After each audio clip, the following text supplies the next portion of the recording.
Hello दोस्तों, welcome back to my channel. आज हम फिजिक्स का एक टॉपिक स्टार्ट करने वाले हैं जो कि है चैप्टर इलेक्ट्रिसिटी से, और उस टॉपिक का नाम है ओम्स लॉ एंड रेजिस्टेंस। तो फ्रेंड्स, ओम्स लॉ क्या होता है? सर साइमन ओम ने क्या बताया था? उन्होंने बताया कि जो भी पोटेंशियल डिफरेंस होगा V और जो करंट फ्लो होगा इन अ कंडक्टर, एक कंडक्टर अगर हम लोग लेते हैं तो इसमें कुछ डिफरेंस अगर क्रिएट हुआ पोटेंशियल में, जैसे इस टर्मिनल के अक्रॉस हम लोग लेते हैं 10 वोल्ट और इस टर्मिनल के अक्रॉस लेते हैं हम लोग 5 वोल्ट, ठीक है। तो 10 और 5 वोल्ट लेते हैं तो इसमें डिफरेंस क्रिएट होगा जरूर। वही पोटेंशियल डिफरेंस क्या होगा? डायरेक्टली प्रोपोर्शनल होगा करंट के। कैसे? इस टर्मिनल में अभी वोल्टेज ज्यादा है, ठीक है। वोल्टेज ज्यादा होने का मतलब पॉजिटिव चार्ज यहां पे ज्यादा है। अगर पॉजिटिव चार्ज ज्यादा है तो फ्लो ऑफ इलेक्ट्रॉन्स भी यहां ज्यादा होगा। क्यों ज्यादा होगा? क्योंकि इलेक्ट्रॉन्स होते हैं नेगेटिवली चार्ज, वो ऑफकोर्स पॉजिटिव की तरफ अट्रैक्ट होते चले जाएंगे। तो जितने ज्यादा पॉजिटिव चार्ज उतना ज्यादा इलेक्ट्रॉन्स का फ्लो, और जितना ज्यादा इलेक्ट्रॉन्स का फ्लो उतना ज्यादा करंट। मीन्स क्या? जितना ज्यादा पोटेंशियल डिफरेंस उतना ज्यादा करंट। ये तो बात समझ में आ गया। मीन्स अगर हम लोग पोटेंशियल डिफरेंस को इंक्रीज करें तो करंट भी इंक्रीज करेगा। तो ओम्स लॉ ने क्या बताया? उन्होंने एक रिलेशनशिप दिया between the potential difference and the current flowing through a conductor. यही है ओम्स लॉ। अब अगर हम लोग और फर्दर आगे चलते हैं तो V और इस प्रोपोर्शनलिटी साइन को अगर हम लोग हटाएं तो क्या बोलेंगे? V is equal to I R. एक कांस्टेंट इंट्रोड्यूस होता है, वही कांस्टेंट है R, और इस R को हम लोग बोलते हैं रेजिस्टेंस। क्या बोलते हैं? इसी R को हम लोग बोलते हैं रेजिस्टेंस। अब रेजिस्टेंस क्या है? What is the definition of resistance? तो रेजिस्टेंस का मतलब ये हो गया the property of a conductor by virtue of it it resist the flow of current. Means क्या? अगर सिंपल भाषा में हम लोग इसको बोले तो ये एक रुकावट है। किसका रुकावट है? तो फ्लो ऑफ करंट का रुकावट है। मीन्स आर जो है वो अपोज करेगा। क्या अपोज करेगा? फ्लो ऑफ करंट को, फ्लो ऑफ करंट या फ्लो ऑफ चार्जेस को ये अपोज करेगा। उसके मीन्स वो फ्लो नहीं होने देगा, ठीक है, रुकावट पैदा करेगा। अब आगे देखें तो R इक्वल टू हम लोग V बाई आई लिख सकते हैं। तो हमेशा ये याद रखें कि ये R तो है कांस्टेंट, क्योंकि हम लोग प्रोपोर्शनलिटी साइन कांस्टेंट लगाए थे। तो V बाई आई का जो रेशियो होगा वो ऑलवेज एक कांस्टेंट देगा, एक ऑलवेज ये कांस्टेंट देगा, और उसी को हम लोग रेजिस्टेंस के नाम से जानते हैं। अब इस रेजिस्टेंस का कुछ यूनिट होता है जिसको हम लोग एसआई यूनिट बोलते हैं, और उसको हम लोग बोलते हैं ओम, ठीक है, ओम, जिसको हम लोग डिनोट करते हैं इस साइन से, ओमेगा, ओमेगा साइन से डिनोट करते हैं। अगर क्वेश्चन आता है कभी कभी कि डिफाइन 1 ओम, 1 ओम को डिस्क्राइब कीजिए, तो हम लोग क्या बोलेंगे? R equal to V by I होता है। हम लोग बोलेंगे 1 ohm is defined as the 1 volt of potential difference, 1 volt of potential difference flowing with 1 ampere of electric current across the conductor. क्या बोलेंगे? 1 ohm of resistance is defined as the 1 volt of potential difference flowing with 1 ampere of electric current through the conductor. ये हो गया Ohm's law का, means ये resistance का definition हो गया। और रेजिस्टेंस क्या होता है? तो ये अपोज करता है फ्लो ऑफ करंट को, ठीक है। तो हमने अभी क्या सीखा? V equal to I into R होता है, ठीक है। लेकिन एक कंडीशन अप्लाइड है। ये V equal to I R means अगर हम लोग बोले कि V directly proportional to I, तो ये कंडीशन है। क्या कंडीशन है? कि टेम्परेचर रिमेन सेम, टेम्परेचर होना चाहिए सेम, टेम्परेचर बदलना नहीं चाहिए। और हम लोग देखें R equal to V by I. अगर हम लोग एक ग्राफ खींचे, मीन्स एक ग्राफ लिए और y एक्सिस को मान लेते हैं V, जो पोटेंशियल डिफरेंस को दिखाएगा, और इधर हम लोग मान लेते हैं करंट को, ठीक है। अगर हम लोग इस R को खींचना चाहें तो ये देखिए, R का मतलब क्या हुआ? V by R always constant होना चाहिए। अगर कांस्टेंट का हम लोग ग्राफ खींचते हैं तो क्या होता है? ये स्ट्रेट लाइन देता है, ठीक है। क्या होता है? एक स्ट्रेट लाइन देता है। और इस स्लोप को हम लोग क्या बोलेंगे? यही स्लोप है रेजिस्टेंस। यही स्लोप क्या देगा? रेजिस्टेंस। तो हम लोग बोल सकते हैं, हम लोग स्लोप कैसे निकालते हैं मैथमेटिक्स में? टेन थीटा, जो भी ये थीटा बनेगा, जो भी ये एंगल बनेगा, is equal to y2 minus y1 by x2 minus x1। अभी y2 क्या है, ये y एक्सिस और ये x एक्सिस, ठीक है। तो हम लोग y यहाँ y एक्सिस पे क्या लिए थे v, तो हम लोग बोल सकते हैं v2 माइनस वी1 बाई, और x की जगह पे क्या लिए थे x एक्सिस पे i, तो i2 माइनस i1, ठीक है। ये हम लोग स्लोप निकाल सकते हैं इस तरह से, ठीक है। सो फ्रेंड्स, तो factors on which R depends, ठीक है। अब हम लोग देखने वाले हैं क्या कि किस किस फैक्टर्स पे रेजिस्टेंस डिपेंड करता है। तो सबसे पहला जो डिपेंड करता है वो है नेचर ऑफ द कंडक्टर, फिर टेम्परेचर पे, area of cross section of the wire, और एक लेंथ पे, ठीक है। नेचर पर कैसे डिपेंड करता है कंडक्टर, सपोज कि आप दो टाइप के कंडक्टर लेते हो, एक लेते हो आप कॉपर वायर वाले और एक लेते हो नाइक्रोम, नाइक्रोम के वायर। कॉपर वायर का जब आप देखोगे तो उसमें फ्लो ऑफ जो आई है, मीन्स करंट है, वो बहुत ज़्यादा रहेगा, फ्लो ऑफ करंट जो है वो बहुत ज़्यादा रहेगा, ठीक है। अगर फ्लो ऑफ करंट ज़्यादा है मीन्स आर बहुत कम हो जाएगा, रेजिस्टेंस बहुत कम हो जाएगा, क्योंकि इनवर्सली प्रोपोर्शनल होता है। और नाइक्रोम वायर में फ्लो ऑफ करंट बहुत स्लो हो जाता है, जिसके कारण आर जो है वो बहुत ज़्यादा यूज होता है, मीन्स रेजिस्टेंस बहुत ज़्यादा यूज होता है। और रेजिस्टेंस बहुत ज़्यादा यूज होगा मीन्स वो इसको हीट करते चला जाएगा। इसीलिए देखिएगा आप कि नाइक्रोम को यूज किया जाता है instead of copper in heating materials, ठीक है। जिसमें जिसमें हीट करने का मटेरियल्स होता है उसमें हम लोग नाइक्रोम वायर, टंगस्टन वायर ये सब कर लेते हैं, जिसका मेल्टिंग पॉइंट बहुत ज़्यादा है। तो नाइक्रोम का मेल्टिंग पॉइंट बहुत ज़्यादा है, यानी उसमें करंट का जो है फ्लो वो स्लो हो जाएगा, जिसके कारण रेजिस्टेंस बहुत हाई हो जाता है वो सब वायर्स पे। तो नेचर पे भी डिपेंड करता है आर, ठीक है।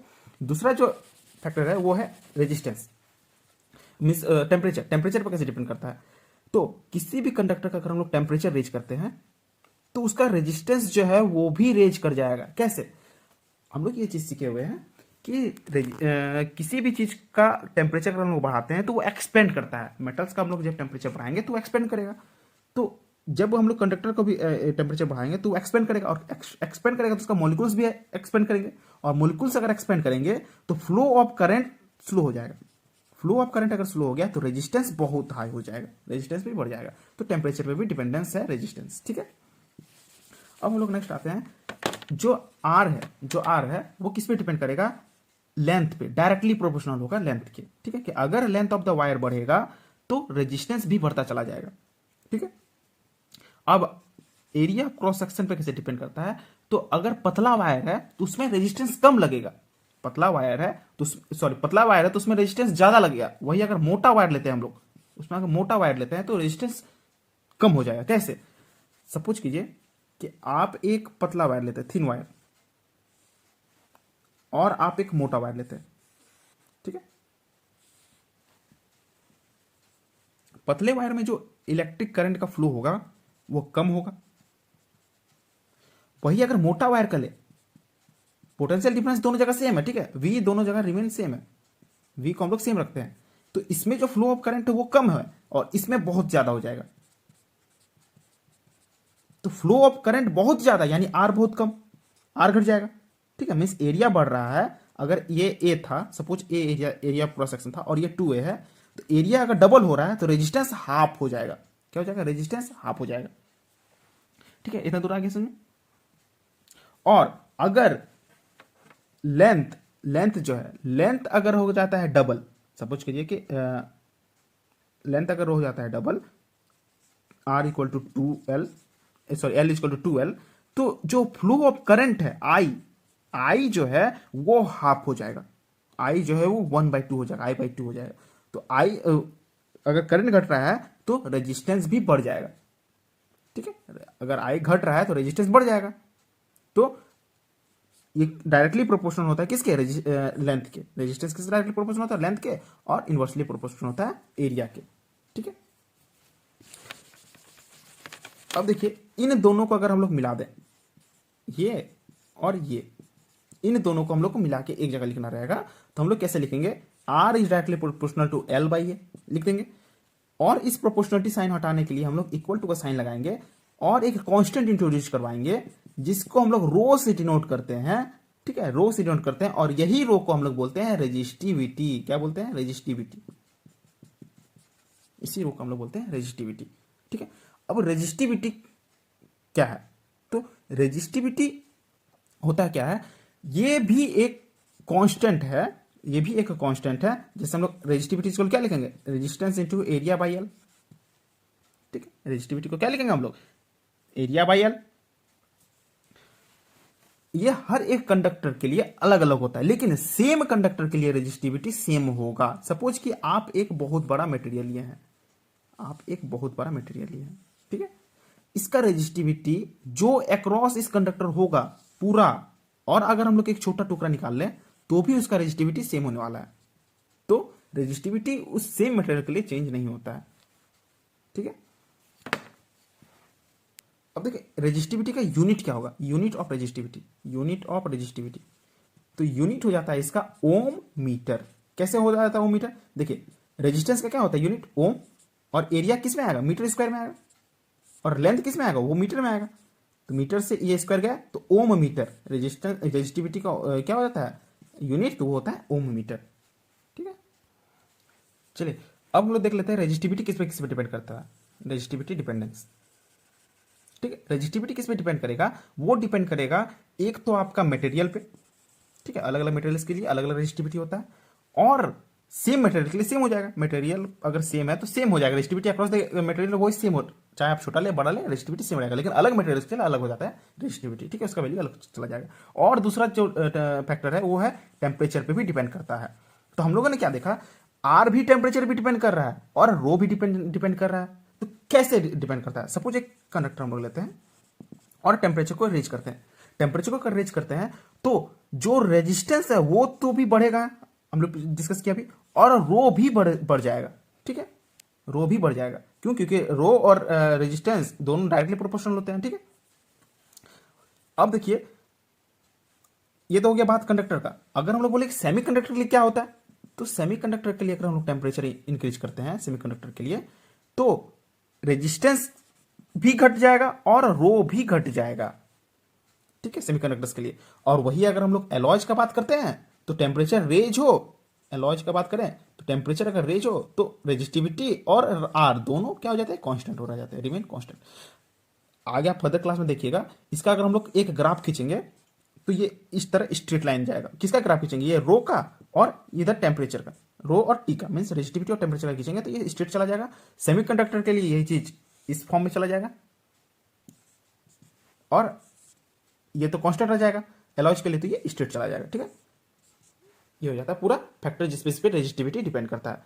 इतना था ओम्स लॉ और रेजिस्टेंस। अब हम लोग डिस्कस करेंगे कुछ क्वेश्चन जो कि न्यूमेरिकल के फॉर्म में आपके एग्जाम में आ सकते हैं। चलिए हम लोग पहला क्वेश्चन क्या डिस्कस करते हैं, क्या हो अगर एक कंडक्टर है, सपोज एक कंडक्टर है, इस कंडक्टर का एरिया है ए और लेंथ दे रखा है एल, ठीक है, और रेजिस्टेंस दे रखा है कुछ 5 ओम, ठीक है। बोलता है कि क्या होगा अगर इस कंडक्टर का एरिया को डबल कर दिया जाए, ठीक है, what will be the resistivity, या फिर बोलेगा what will be the new resistance if the area get doubled. तो हम लोग नया रेजिस्टेंस कैसे निकालेंगे, ये हो जाएगा, जब बोला कि नया डबल हो जाएगा तो ये 2a हो जाएगा और ये l रहेगा सेम। रेजिस्टेंस हम लोग को निकालना है, पहले वाले से हम लोग का रेजिस्टेंस अगर देखें तो एल आर इक्वल क्या लिखते हैं, रो एल बाई ए, सब सारा वैल्यू अगर पुट करते हैं तो 5a equal to L by A same रहने देते हैं। नया जो रेजिस्टेंस निकलेगा आर डैश, जिसको हम लोग नाम दे देते हैं, तो वो क्या हो जाएगा, रो एल और बाई 2a हो जाएगा, ठीक है। तो आर डैश को हम लोग लिख सकते हैं L by A into half, और यही रो एल बाई ए क्या था, आर बाई 2 हो जाएगा पूरा। तो जो नया रेजिस्टेंस होगा वो पुराने वाले का हाफ हो जाएगा। कब हाफ हो जाएगा, जब एरिया डबल हो जाएगा। एरिया जब डबल होगा तो रेजिस्टेंस हाफ हो जाएगा। तो हम लोग बोल सकते हैं एरिया डबल हुआ तो रेजिस्टेंस हाफ हो गया, ठीक है। ये क्वेश्चन के फॉर्म में आ सकता है। चलिए नेक्स्ट क्वेश्चन हम लोग देखते हैं।